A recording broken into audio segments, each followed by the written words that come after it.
नांदेड जिल्ह्यातील कंधार तालुक्यात असलेल्या पांडवनगर गोगदरी येथे काल सप्त्याचा कार्यक्रम पार पडला। गेली 54 वर्षे हा कार्यक्रम भक्तांच्या उत्साहात अलोट गर्दीने साजरा होतो। यासाठी जवळपास 11 गावे शामिल असतात। या सप्त्याचे वैशिष्ट्य म्हणजे हा महाभारतातील पांडवांसाठी योजलेला असतो, अर्थात त्यांचे पूजन केले जाते। या पांडवनगर गोगदरी गावाला एक छोटासा इतिहास आहे।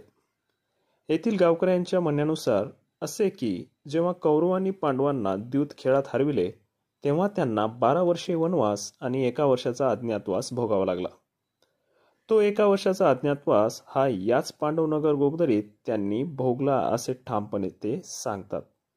एवढेच नाही तर येथे पांडवांच्या मूर्तीही पाहायला मिळतात, ज्याचे पूजन केले जाते आणि महाराष्ट्रातील एकमेव असे गाव आहे जिथे पांडवांचे मंदिर आपल्याला दिसून येते।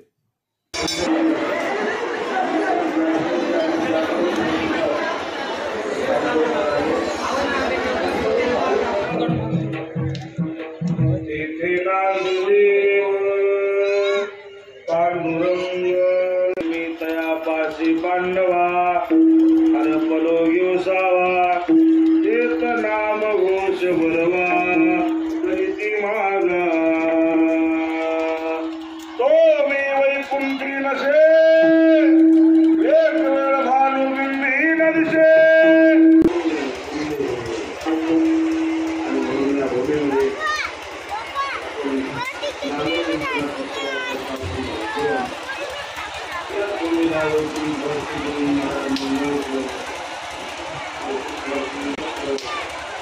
Thank you.